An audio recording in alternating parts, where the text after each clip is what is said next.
अस्सलाम वालेकुम दोस्तों, उम्मीद है खैरियत से होंगे। इस वक्त हमारे पास चैनल पट्टी है। अगर आपके पास भी चैनल पट्टी हो और आपके पास सारी का ब्लेड नहीं हो तो आप फाइल से भी चैनल पट्टी की कटिंग कर सकते हैं, जिसे रेती कहते हैं। कटिंग करना नहायत आसान रहता है। जहाँ पे निशान लगा दिया आपने मिल फर्ज, यहाँ से कटिंग करनी है तो देखिए नहायत आसानी से ये कटिंग हो जाएगी।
ठीक है दोस्तों, जैसे ये मिसाल के तौर पर ये कटिंग थोड़ी सी बाहर की तरफ आ गई है, हम इसको फाइलिंग भी कर सकते हैं।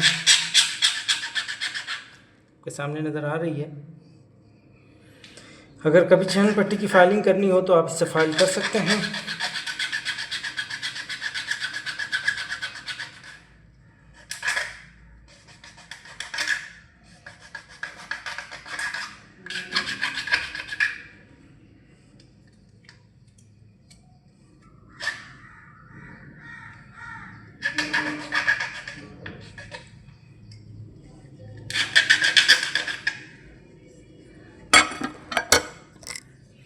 ये देखिए दोस्तों,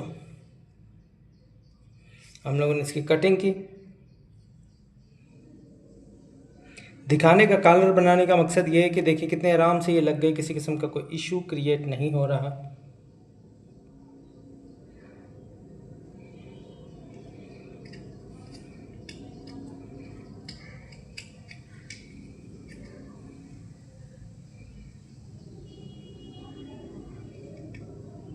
उम्मीद है दोस्तों वीडियो अच्छी लगी होगी। अपना ख्याल रखिएगा। अल्लाह हाफ़िज़।